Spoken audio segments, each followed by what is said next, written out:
So hello guys, welcome back to my channel. And आज हम यहाँ पर बात करने वाले हैं my golden blood BL the series के एपिसोड 5 में क्या होने वाला है उसके बारे में।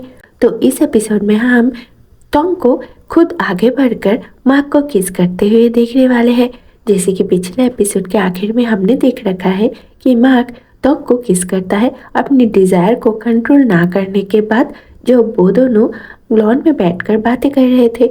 तो टॉम को बातें करते हुए देखकर और उसके लिप्स हिलते हुए देखकर मार्क अपने इमोशंस को कंट्रोल नहीं कर पाता और वो खुद आगे बढ़कर टॉम को किस करता है, जिस वजह से टॉम में बहुत ही ज़्यादा शॉक और हैरान हो जाता है, क्योंकि उससे ये एक्सपेक्टेशन बिल्कुल भी नहीं थी कि मार्क उसके साथ ऐसा कर देगा।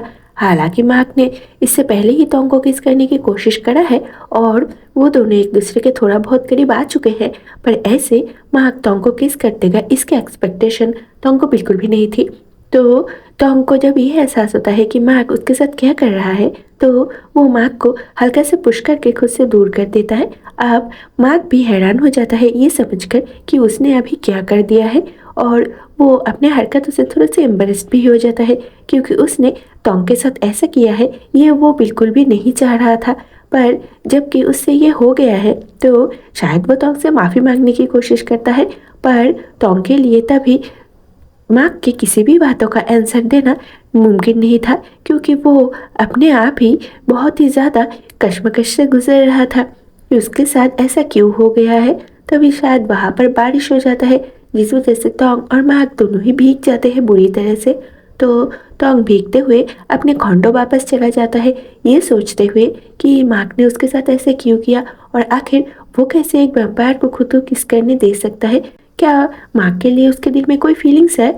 ऐसा कन्फ्यूजन माइंड लेकर वो अपने खंडों पर पहुंच जाता है, और जैसे कि वो पूरी तरह से भीगा हुआ था तो वो जब खंडों पर जाता है तो वो अपने दोस्त टॉनग्ला से पूछता है कि क्या वो दो लोग जो एक दूसरे के लिए कोई भी फीलिंग्स नहीं रखते एक दूसरे को किस कर सकते हैं?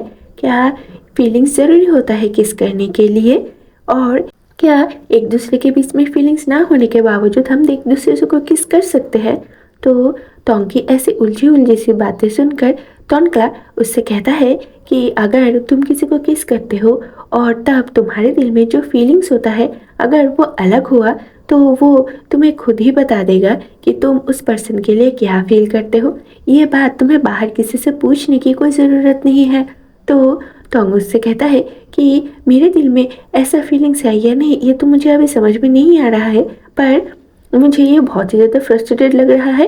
तो टॉनग्ला उससे कहता है कि अगर तुम ऐसे ही रिएक्ट करोगे कि तुम्हारे साथ कुछ भी नहीं हुआ है तो इसका मतलब ये है कि तुम्हारे दिल में उस लड़के के लिए कोई भी फीलिंग्स नहीं है जिसने तुम्हें किस करा है।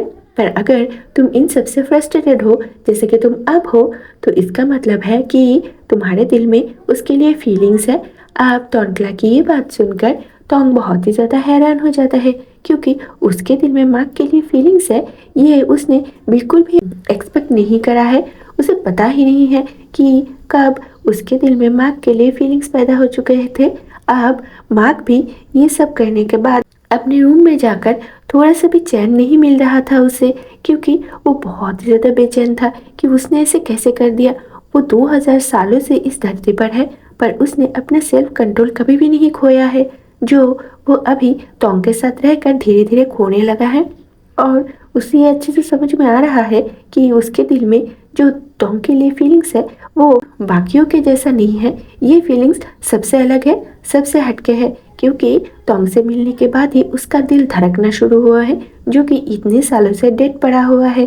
तो मार्क ये सब सोच ही रहा था कि उसे ये एहसास होता है कि शायद वो ऐसा नहीं कर सकता है, क्योंकि वो एक वैम्पायर है और टॉम एक इंसान है, और टॉम को प्रोटेक्ट करने के लिए ही उसको मिस थारा ने अपॉइंट किया है।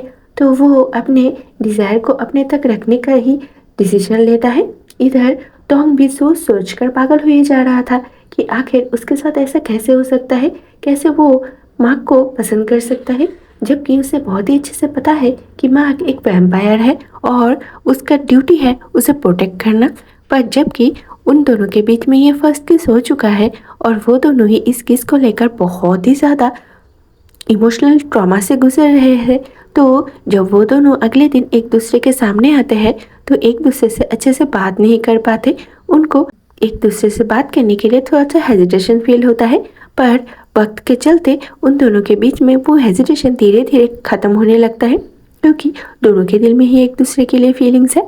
अब दोनों एक दूसरे के फीलिंग्स को समझने की कोशिश करना स्टार्ट कर देते हैं, जिस वजह से हम उन दोनों को फिर से आपस में एक दूसरे के साथ बातें करते हुए भी देखते हैं अपनी अपनी फीलिंग्स को लेकर, और उन दोनों को कॉलेज में एक साथ प्रोजेक्ट का काम करते हुए भी देखने वाले हैं। इधर शायद तोंगक्ला को कुछ प्रॉब्लम्स चल रहा है, क्योंकि वो थोड़ा सा बुझा सा और एब्सेंट माइंडेड लग रहा है आजकल। अब तोंगक्ला का क्या चक्कर चल रहा है ये तो हमें आने वाले सीरीज में पता चल ही जाएगा, पर शायद मेरे ख्याल से वो तोंग को धोखा देने वाला है, जो कि शायद उसको हिप्नोटाइज करके करवाया जाने वाला है। पर अभी तो उसका कोई हिंट हमें यहाँ पर दिखाई नहीं दे रहा है। ये बस मेरा इंट्यूशन है जो कि ये कह रहा है कि ऐसा शायद होने वाला है, क्योंकि मैंने ट्रेलर में एक सीन ऐसा भी देख रखा हुआ है। ओके, ये बात की बात है, पर अभी हमें तोंग और मार्क पर फोकस करने की ज़रूरत है, जो अब वो दोनों धीरे धीरे एक दूसरे के करीब आने लगे हैं और एक दूसरे के फीलिंग्स को भी समझने लगे हैं। तो तोंग भी मार्क के धीरे धीरे करीब जाने लगा है और उसके दिल में भी मार्क के लिए डिज़ायर पैदा होने लगे हैं, जो कि मार्क को देखकर अपने सामने वो भी थोड़ा सा बेकाबू होने लगा है। इसीलिए ही कुछ ऐसे इंसिडेंट्स भी यहाँ पर हमें दिखाए जाएंगे जिसके चलते मार्क धीरे धीरे तोंग के करीब आने लगा है, और तोंग भी मार्क को अपने करीब आने देने से रोक नहीं पा रहा है खुद को, और ना ही वो खुद को मार्क के करीब जाने से रोक पा रहा है। इसीलिए ही हम ट्रेलर में एक सीन में ऐसा भी देखते हैं कि तोंग खुद आगे बढ़कर मार्क को किस करने जा रहा है। अब मार्क तोंग को रोकेगा ऐसा तो हो नहीं सकता, क्योंकि वो भी तो तोंग को किस करना चाहता है। इसीलिए वो भी तोंग की तरफ आगे बढ़ता है और वो दोनों इस बार फाइनली एक दूसरे के सहमति से एक दूसरे को किस करते हैं, जो कि बहुत ही ज़्यादा स्वीट, क्यूट और पैशनेट होने वाला है। अब फाइनली हम ये कह सकते हैं कि ये किस उनका फर्स्ट किस है। जैसे कि पहला किस बस अनजाने में ही ऐसे ही हो गया था, पर ये किस दोनों ने जानबूझकर एक दूसरे को करे हैं, और माहौल भी रात का है और कुछ रोमांटिक वाइब पैदा कर रहा है, जिस वजह से उन दोनों का किस और भी ज़्यादा रोमांटिक हो जा रहा है।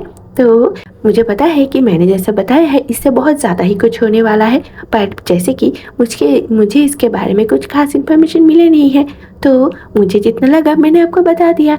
और अगर आपको कुछ मालूम है इसके बारे में तो आप मुझे कमेंट सेक्शन में कमेंट करना मत भूलना, मैं दूसरी वीडियो भी इसके रिगार्डिंग बना दूंगी। सो ओके गाइस, आज के वीडियो में बस इतना ही। तो मिलते हैं अगली वीडियो में किसी और नए भी स्टोरी के साथ। तब तक के लिए बाय बाय दोस्तों।